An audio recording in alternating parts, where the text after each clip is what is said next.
মৰমৰ ছাত্ৰ ছাত্ৰীসকল, আজি আমি উচ্চতৰ মাধ্যমিক দ্বিতীয় বাৰ্ষিক কলা শাখাৰ ৰাজনীতি বিজ্ঞান পাঠ্যপুথিৰ শীতল যুদ্ধ যুগ এই পাঠ্যৰ 1 আৰু 2 নম্বৰ সম্বলিত প্ৰশ্নসমূহৰ উত্তৰ আলোচনা কৰিবলৈ গৈছোঁ।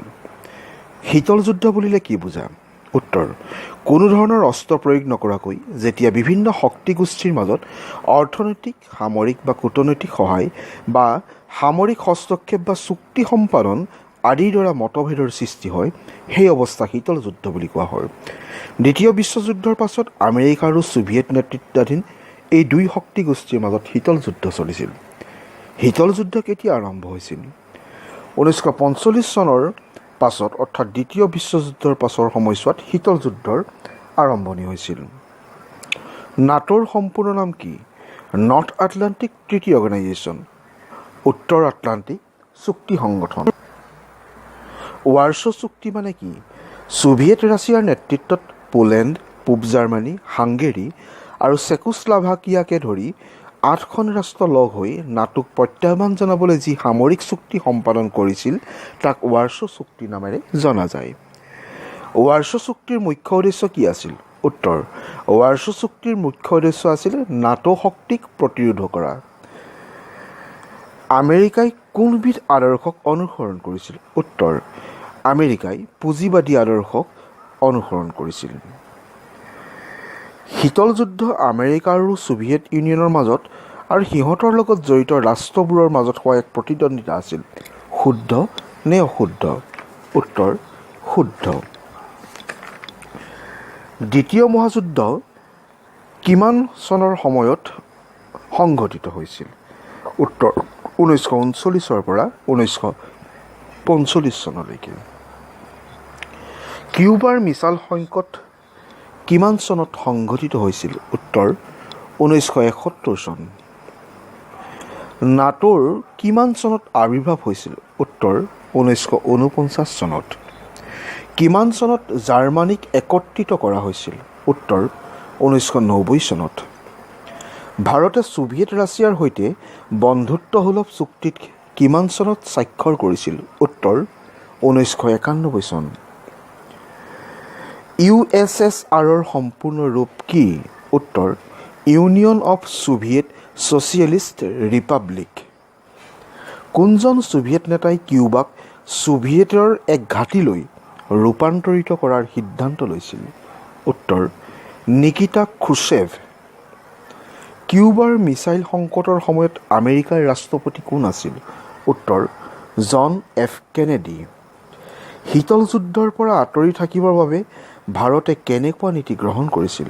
উত্তৰ: গোষ্ঠী নিৰপেক্ষতাৰ নীতি। আমেৰিকাই জাপানৰ কোন দুখন স্থানত এটম বোমা নিক্ষেপ কৰিছিল? উত্তৰ: হিৰোশ্বিমা আৰু নাগাচাকি। 1950 আৰু 53 চনত দুই শক্তিগোষ্ঠী ক'ত প্ৰত্যক্ষ সংগ্ৰামত লিপ্ত হৈছিল? উত্তৰ: কোৰিয়াত। নাটোৰ মুঠ সদস্য সংখ্যা কিমান আছিল? উত্তৰ: 12খন। গোষ্ঠী নিৰপেক্ষ আন্দোলনৰ কোনখন সন্মিলন ভাৰতত অনুষ্ঠিত হৈছিল?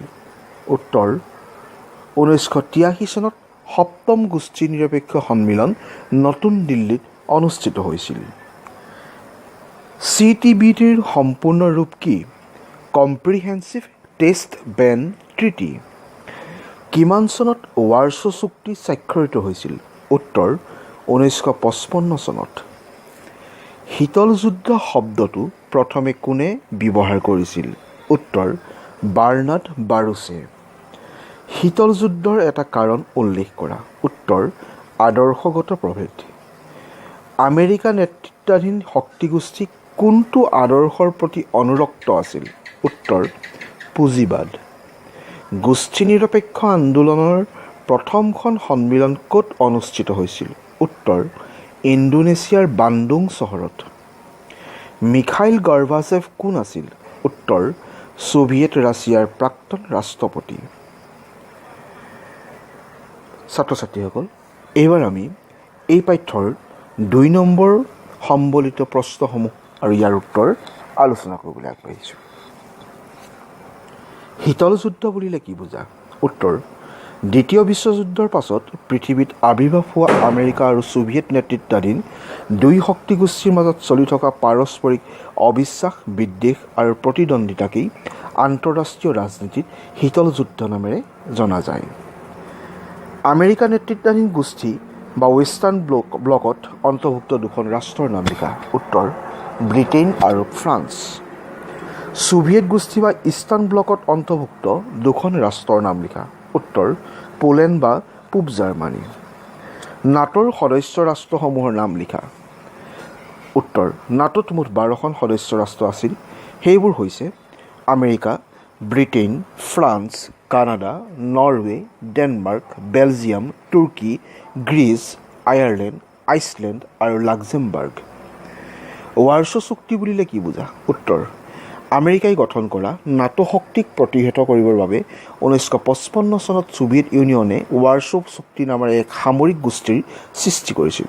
ইয়াৰ সদস্য ৰাষ্ট্ৰসমূহ আছিল ছোভিয়েট ইউনিয়ন, পোলেণ্ড, পূব জাৰ্মানী, হাংগেৰী, চেকোস্লোভাকিয়া আদি। চেণ্টো বুলি ক'লে কি বুজা? চেণ্টোৰ সম্পূৰ্ণ ৰূপ হৈছে চেণ্ট্ৰেল ট্ৰিটি অৰ্গেনাইজেশ্যন। 1955 চনত আমেৰিকা, পাকিস্তান, ইৰাণ, ইৰাক আৰু তুৰ্কীৰ মাজত হোৱা ই এক সামৰিক মিত্ৰতাপূৰ্ণ চুক্তি আছিল। চিয়েটো মানে কি? চিয়েটোৰ সম্পূৰ্ণ ৰূপ হৈছে south east Asia treaty organisation. 1954 চনত America, Britain, France, Australia, Pakistan, New Zealand, Philippines আৰু থাইলেণ্ডৰ মাজত সম্পাদিত হোৱা এক সামৰিক চুক্তি আছিল। গোষ্ঠী নিৰপেক্ষ আন্দোলনৰ প্ৰতিষ্ঠাৰ লগত জড়িত দুজন ব্যক্তিৰ নাম লিখা। উত্তৰ জৱাহৰলাল নেহৰু আৰু ডক্টৰ সুকৰ্ণ। দ্বিতীয় মহাযুদ্ধ কাৰ কাৰ মাজত সংঘটিত হৈছিল? আমেৰিকা, ছোভিয়েট ইউনিয়ন, ব্ৰিটেইন আৰু ফ্ৰান্স নেতৃত্বাধীন মিত্ৰশক্তি এলাইড ফ'ৰ্চ আৰু জাৰ্মানী, ইটালী, জাপান নেতৃত্বাধীন কেন্দ্ৰীয় শক্তি এক্সিছ পাৱাৰ্ছৰ মাজত দ্বিতীয় মহাযুদ্ধ সংঘটিত হৈছিল। শীতল যুদ্ধৰ দুটা কাৰণ উল্লেখ কৰা। পাৰস্পৰিক অবিশ্বাস আৰু বিদ্বেষ। আদৰ্শগত প্ৰভেদ। গোষ্ঠী নিৰপেক্ষতা বুলিলে কি বুজা? উত্তৰ দ্বিতীয় মহাযুদ্ধৰ পাছত পৃথিৱীত সৃষ্টি হোৱা দুই শক্তিগোষ্ঠীৰ লগত বন্ধুত্বপূৰ্ণ সম্পৰ্ক ৰক্ষা কৰি স্বাধীন বৈদেশিক নীতি গ্ৰহণৰ যি সিদ্ধান্ত তৃতীয় বিশ্বৰ দেশসমূহে গ্ৰহণ কৰিছিল তাক গোষ্ঠী নিৰপেক্ষ বুলি কোৱা হয়। শীতল যুদ্ধ বুলিলে কি বুজা? উত্তৰ দ্বিতীয় মহাযুদ্ধৰ পাছত পৃথিৱীত আবিৰ্ভাৱ হোৱা দুই শক্তিগোষ্ঠীৰ মাজত উত্তেজনাপূৰ্ণ সম্পৰ্ককে আন্তঃৰাষ্ট্ৰীয় ৰাজনীতিত শীতল যুদ্ধ নামেৰে জনা যায়। দ্বিতীয় মহাযুদ্ধৰ পাছত আন্তঃৰাষ্ট্ৰীয় ৰাজনীতিত উদ্ভৱ হোৱা শক্তিশালী ৰাষ্ট্ৰ দুখনৰ নাম লিখা। উত্তৰ আমেৰিকা যুক্তৰাষ্ট্ৰ আৰু ছোভিয়েট ইউনিয়ন। কিউবাৰ সংকট বুলিলে কি বুজা?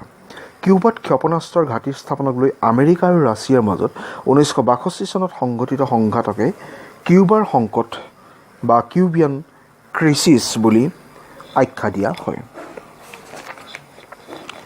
নতুন শীতল যুদ্ধ বুলিলে কি বুজা? দ্বিতীয় মহাযুদ্ধৰ পাছত আৰম্ভ হোৱা শীতল যুদ্ধ 1960 আৰু 70ৰ দশকত কিছু পৰিমাণে প্ৰশমিত হৈছিল যদিও 1979 চনত ছোভিয়েট ইউনিয়নে আফগানিস্তানত কৰা হস্তক্ষেপৰ ফলত 1979 চনৰ পৰা 1985 চনলৈ এই সময়ছোৱাত দুই শক্তিগোষ্ঠীৰ মাজত নতুনকৈ সংঘাত আৰু উত্তেজনাই প্ৰবলভাৱে গা কৰি উঠিছিল। এই সময়ছোৱাকে নতুন শীতল যুদ্ধ বুলি জনা গৈছিল।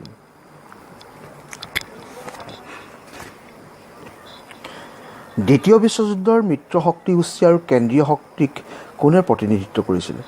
আমেৰিকা যুক্তৰাষ্ট্ৰ, ছোভিয়েট ৰাছিয়া, ইংলেণ্ড আৰু ফ্ৰান্স আছিল দ্বিতীয় বিশ্বযুদ্ধৰ মিত্ৰ শক্তি, আনহাতে জাৰ্মানী, ইটালী আৰু জাপান আছিল কেন্দ্ৰীয় শক্তি। দ্বিতীয় বিশ্বযুদ্ধৰ কেনেকৈ অৱসান ঘটিছিল? 1945 চনত আমেৰিকা যুক্তৰাষ্ট্ৰই জাপানৰ হিৰোশ্বিমা আৰু নাগাচাকি নামৰ দুখন ঠাইত আণৱিক বোমা নিক্ষেপ কৰাৰ পাছতে জাপানে আত্মসমৰ্পণ কৰিবলৈ বাধ্য হয়। লগে লগে দ্বিতীয় বিশ্বযুদ্ধৰো অন্ত পৰিছিল।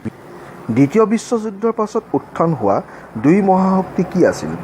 দ্বিতীয় বিশ্বযুদ্ধৰ পাছত উত্থান হোৱা দুই মহাশক্তি হ'ল পুঁজিবাদী ৰাষ্ট্ৰ আমেৰিকা যুক্তৰাষ্ট্ৰ আৰু সাম্যবাদী ৰাষ্ট্ৰ ছোভিয়েট ৰাছিয়া। দ্বিতীয় মহাযুদ্ধৰ সময়ত কোন দুখন চহৰত আণৱিক বোমা নিক্ষেপ কৰা হৈছিল? উত্তৰ জাপানৰ হিৰোশ্বিমা আৰু নাগাচাকি নামৰ দুখন চহৰত আণৱিক বোমা নিক্ষেপ কৰা হৈছিল। বৃহৎ শক্তিসম্পন্ন ৰাষ্ট্ৰবোৰক কিয় সৰু মিত্ৰ ৰাষ্ট্ৰসমূহৰ প্ৰয়োজন হৈছিল? বৃহৎ শক্তিসম্পন্ন ৰাষ্ট্ৰবোৰক সৰু মিত্ৰ ৰাষ্ট্ৰসমূহৰ প্ৰয়োজন হোৱা অন্যতম মূল কাৰণ হ'ল সৰু মিত্ৰ ৰাষ্ট্ৰসমূহৰ পৰা বৃহৎ শক্তিসম্পন্ন ৰাষ্ট্ৰসমূহে নিজৰ অস্ত্ৰ আৰু সৈন্যবাহিনীক ব্যৱহাৰ কৰিব পাৰে আৰু খাৰুৱা তেল আৰু খনিজ সম্পদত চহকী সৰু ৰাষ্ট্ৰবিলাকে এই সম্পদবোৰেৰে বৃহৎ ৰাষ্ট্ৰক সহায় কৰিব পাৰে। পাশ্চাত্য জোঁট আৰু প্ৰাচ্য জোঁট মানে কি বুজা? উত্তৰ: পাশ্চাত্য ইউৰোপৰ সকলো ৰাষ্ট্ৰই আমেৰিকাৰ জোঁটত যোগদান কৰাৰ বাবে এই ৰাষ্ট্ৰবোৰক পশ্চিমীয়া জোঁট আৰু প্ৰাচ্য ইউৰোপৰ ৰাষ্ট্ৰসমূহক প্ৰাচ্য জোঁট ৰাষ্ট্ৰ বুলি কোৱা হয়। দুই বৃহৎ শক্তিগোষ্ঠীয়ে অস্ত্ৰ নিয়ন্ত্ৰণৰ হকে স্বাক্ষৰ কৰা দুখন চুক্তিৰ নাম লিখা। উত্তৰ: পৰিকল্পিত অস্ত্ৰ সংবৰণ চুক্তি বা সীমিতভাৱে আণৱিক অস্ত্ৰৰ পৰীক্ষা নিষিদ্ধকৰণ চুক্তি। এই চুক্তিখন ছোভিয়েট ৰাছিয়াৰ ৰাষ্ট্ৰপতি মিখাইল গৰ্বাচেভ আৰু আমেৰিকাৰ ৰাষ্ট্ৰপতি জৰ্জ বুছৰ মাজত সম্পাদিত হৈছিল। পৰিকল্পিত অস্ত্ৰ সংবৰণ চুক্তি বা আণৱিক অস্ত্ৰৰ সম্প্ৰসাৰণ ৰোধকাৰী চুক্তি। এই চুক্তিখন ছোভিয়েট ৰাছিয়াৰ ৰাষ্ট্ৰপতি বৰিছ য়েলচিন আৰু আমেৰিকাৰ ৰাষ্ট্ৰপতি জৰ্জ বুছ জ্যেষ্ঠ তেওঁলোকৰ মাজত সম্পাদিত হৈছিল। প্ৰথম গোষ্ঠী নিৰপেক্ষ সন্মিলন ক'ত আৰু কেতিয়া অনুষ্ঠিত হৈছিল? প্ৰথম গোষ্ঠী নিৰপেক্ষ সন্মিলন বেলগ্ৰেডত 1961 চনৰ 1 পৰা 6 ছেপ্টেম্বৰলৈকে অনুষ্ঠিত হৈছিল। ছাত্ৰ ছাত্ৰীসকল, শীতল যুদ্ধৰ যুগ এই পাঠ্যৰ বস্তুনিষ্ঠ 1 আৰু 2 নম্বৰ প্ৰশ্নৰ নম্বৰ সম্বলিত প্ৰশ্নসমূহৰ উত্তৰ তোমালোকলৈ আগবঢ়ালোঁ। আশা কৰোঁ এইবিলাক ভালদৰে বুজি লৈ অধ্যয়ন কৰি তোমালোকে আগন্তুক পৰীক্ষাত এটা ভাল ফলাফল দেখুৱাবলৈ সক্ষম হ'বা। পৰৱৰ্তী সময়ত মই অন্যান্য পাঠ্যসমূহৰ বস্তুনিষ্ঠ প্ৰশ্নসমূহ তোমালোকলৈ আগবঢ়াই লৈ আনিম। ধন্যবাদ।